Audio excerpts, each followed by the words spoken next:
to Daily News Simplified, an answer to what, why, and how of newspaper reading. I will discuss Delhi's edition dated 23rd December with you today. Let's get started. On page 1, the news High Court quashes sanction to prosecute Ashok Chavan, BJP retains Vijay Rupani, Nitin Patel in Gujarat, the truth is out on 2G says Rahul Gandhi, are political and hence bear not much relevance to the exam. The news that we will discuss is India-China must go beyond bilateral ties.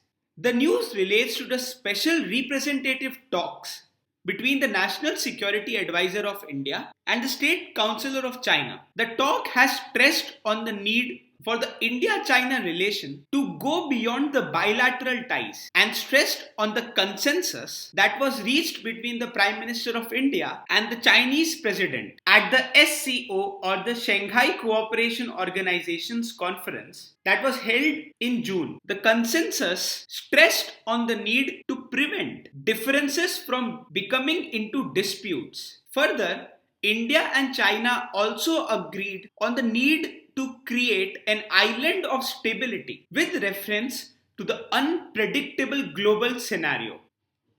The stress on the consensus is important as India and China have been engaged in several issues like the Doklam issue, China's support to Pakistan under the China-Pakistan Economic Corridor, and the recent meetings of the India, US, Japan and Australia quadrilateral. News like these that relate to bilateral relations of India and other countries become important from the main's point of view, and hence we must update ourselves as and when they appear in the newspaper.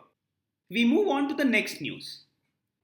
Next we come to page 2 where we will look into UPCOC bill falters in the Legislative Council.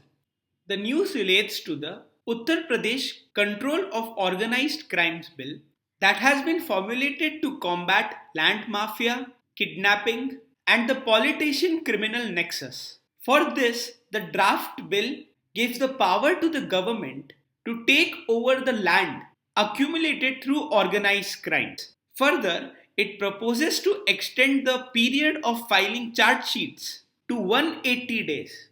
This move may allow investigators more time. Further, miscellaneous crimes like trade of wildlife and manufacturing of fake medicines also find a place in the draft law. The bill also talks about setting up of special courts and extension of capital punishment to crimes like liquor trade. While the bill has been passed in the Legislative Assembly, the Legislative Council of Uttar Pradesh has stalled its passage. An important point to understand from the examination point of view is the Legislative Council. The Article 169 of the Indian Constitution deals with the Legislative Council. The Legislative Councils act as the second chamber for the legislation in a state. To abolish or create a legislative council, first, the Legislative Assembly of the state passes a resolution with special majority. That is, the majority of the total membership of the assembly plus majority of at least 2/3 members that are present and voting. Once such a resolution is passed, it is the parliament that has the power to create or abolish a legislative council. When it comes to strength, the Constitution of India has fixed the maximum and the minimum number of members in a legislative council. A legislative council cannot have more than 1/3 of the total strength of the legislative assembly, while it needs to have a minimum of 40 members. It is important to note that the exact number is decided by the parliament and it passes the act to abolish or create the legislative council. Another important point to note is that this act that leads to the creation of a legislative council is not a constitutional amendment. When it comes to membership, the members of a legislative council are indirectly elected. The manner in which the legislative council is elected is, out of the total number of members, 1/3 are elected by members of local bodies, These may be municipalities, district boards, and others. Apart from them, 1/3 of the members are elected by members of the Legislative Assembly. Further, 1/12 of the members are elected by graduates of the state, while another 1/12 are elected by teachers. The remaining 1/6 are nominated by the governor. This nomination ensures that persons with special knowledge and practical experience in fields like literature, science, cooperative movement find a place in the Legislative Council. The Legislative Council is a permanent body and hence it is not dissolved, like we see in case of the Legislative Assembly. To make sure that a Legislative Council functions smoothly, 1/3 of the members retire every second year. Hence, each member of a Legislative Council enjoys a term of 6 years. It is important to note that a member of a Legislative Council can be re-elected or re-nominated any number of times. To get elected to a Legislative Council, a member must have attained an age of 30 years. This is different from a Legislative Assembly where the minimum age required is 25 years. Similar to the Rajya Sabha, the election to the Legislative Assembly is held on the principle of proportional representation by the use of the single transferable vote. Coming back to the issue, the bill has been referred to the House panel. Let us quickly understand what powers does the Legislative Council have when it comes to passing of a bill. A bill passed by a Legislative Assembly is sent to the Legislative Council. The Legislative Council then can either pass the bill without amendments, pass with amendments, it can reject the bill altogether or do nothing. If the council passes the bill without amendments, it is sent to the governor for his assent. After the governor's assent, the bill becomes an act. If the bill is passed with amendments, the bill is sent back to the Legislative Assembly. The Legislative Assembly then can either accept the amendments or reject them. If the Legislative Assembly accepts the amendments, it is sent to the governor for his assent. But what if the Legislative Assembly does not accept the amendments? In such cases, the Assembly can pass the bill again and send it for the second time to the Legislative Council. The Legislative Council will now have a period of 1 month in which it needs to decide if it wants to accept the bill in its original form or not. In either case, after the period of 1 month, it is accepted to be passed by both the houses and sent to the governor for his assent. If the Legislative Council, in the third case, rejects the bill completely, the Legislative Assembly would pass the bill for the second time, send it back to the Legislative Council, wait for a period of 1 month and consider it passed and send it to the governor. Similar is the case if the Legislative Council does not do anything. The Legislative Assembly in this case would wait for 3 months, pass the bill again, send it to the Legislative Council, which after a period of 1 month would be deemed to be passed. Though this seems to be confusing, the only thing to remember here is the Legislative Council is comparatively weaker than the Legislative Assembly. The ultimate power of passing an ordinary bill lies with the Legislative Assembly. The Council can only delay a bill, and as we have seen earlier, by a maximum period of 4 months. From the examination point of view, the comparison, the Legislative Council's strength, membership, its duration, its abolition, creation, and the Article 169 by which it is established is very important from the prelims perspective. The role of the Legislative Council may also be asked in the mains examination in GS paper 2. Let's move on. We come to page 6 where the editorial, affirmative vote and the article, a capital mistake, relate to the Jerusalem vote. As we all know, recently the United Nations General Assembly or the UNGA voted on a resolution that was an outcome of US's move to shift its embassy from Tel Aviv to Jerusalem. The issue has been in detail dealt in our previous videos. Like we all know, India voted for the resolution, which is in line with our previous traditional policy for the solution of Israel-Palestine issue. Let us try and understand the implications of India's vote on the resolution. The first stakeholder is Israel. Though the vote goes against Israel, India-Israel relations would not be much affected. This is because when it comes to the bilateral relations between India and Israel, it is Israel that requires India more, as India is a major purchaser of Israel's defense equipments. Further, Israel is in need of India's assistance for diplomatic and political support. When it comes to the India-US relations, India's vote is definitely against the US. However, India and US share an equal mutual interest with each other. While India needs US for defense exports and entry into NSG, US needs India's markets and assistance to balance China. The support to the resolution would definitely improve relations with the Arab countries and Palestine, which would further strengthen India's ties. One more important aspect of the news is the United Nations General Assembly. The UNGA is a principal organ of the United Nations and has 193 members. Significantly, every member has one vote. If you remember my previous video, I had discussed the United Nations Security Council, in which I had at length talked about the veto power. It is important to note that the United Nations General Assembly does not have a veto power. Members of the UNGA can promulgate resolutions.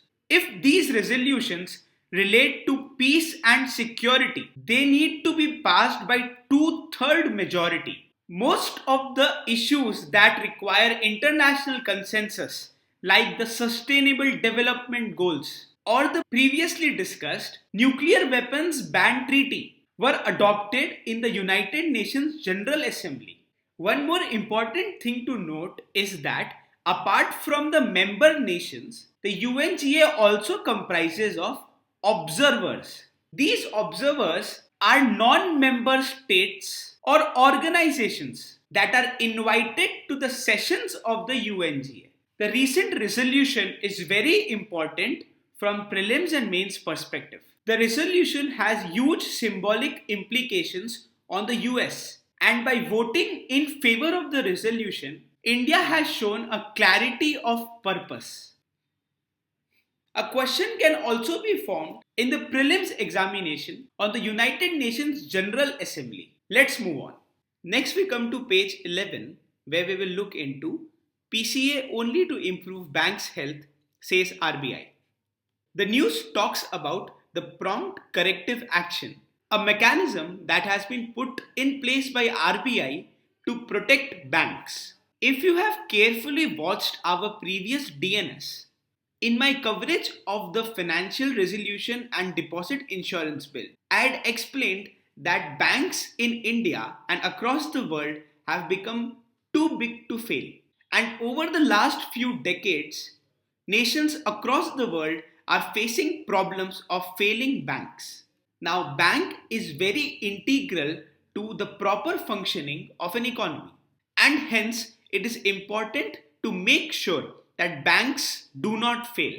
Thus, when banks come close to failure, the government adopts various measures like bailouts or mergers. Similarly, the central bank, in case of India, the Reserve Bank of India, has brought forward the PCA to ensure that the banks do not fail. From the standpoint of RBI, if it is almost certain that the bank will not close, don't you think it is essential to have certain checks and balances that ensure the proper functioning of bank?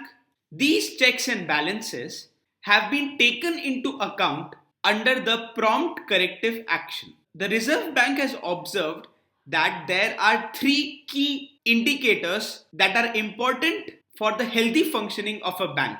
These are the capital to risk weighted asset ratio, the return on assets, and the quantity of course, the NPA or the non-performing assets. The RBI has set certain limits to these three indicators that act as trigger points for the banks. By trigger point, I mean if a bank hypothetically accumulates lots of NPA or if its capital to risk weight asset ratio is too low, the RBI will put the prompt corrective action into place and the bank would have to follow an action plan. While some of the measures in the action plan are mandatory to follow, the RBI also has a few discretionary measures that it can set in place. Thus, the prompt corrective action allows the RBI to assess, monitor, and control those banks which have become weak and may be close to failing. In this role, the RBI acts like a referee and implements the PCA to any bank which seems to fail. An obvious question would arise is what would happen if PCA is implemented on a bank? Some of the mandatory and discretionary measures under the action plan would be that the bank would have to reduce its NPA. The bank may not be allowed to raise new capital. Further, there may be restrictions on borrowing. Knowing what prompt corrective action is important from the examination point of view as it relates to the non-performing assets as well as the failing of the banks, which has become important because of the introduced FRDI bill from the mains point of view. A question on PCA can also come in the prelims examination as well. Let's move on. Next, we will look into RCEP. India hardens stand ahead of the ASEAN summit. The news relates to the Regional Comprehensive Economic Partnership. The RCEP is an agreement that is being negotiated between 16 countries known as the ASEAN plus 6. It includes the 10 ASEAN countries and China, Japan, South Korea, India, Australia, and New Zealand. The agreement aims to cover goods, services, investments, intellectual property, e-commerce, and law. The agreement, once implemented, would be a free trade agreement. Presently, ASEAN has free trade agreements with all 6 countries. For instance, India signed the free trade agreement in goods with ASEAN in 2010. However, India has been facing certain issues. Since 2010, the India-ASEAN trade deficit, that is, India importing more than exporting its goods, has increased. Another issue is that while India has opened up its market for traded goods, it has faced opposition from other RCEP countries from opening up their markets in services. It is important to note that India has a stronghold in the service sector, while opening up its market for traded goods puts India into a disadvantage. The delaying of the market access in services affects India. By opening up of market in services, I mean that professionals and skilled workforce, for instance, lawyers or doctors, can freely take part in the markets of the RCEP countries. The RCEP issue is important from the mains point of view. An MCQ can also be framed on its membership and the concept of free trade agreement. With this, we come to an end to today's newspaper. Let's move on to the question for today.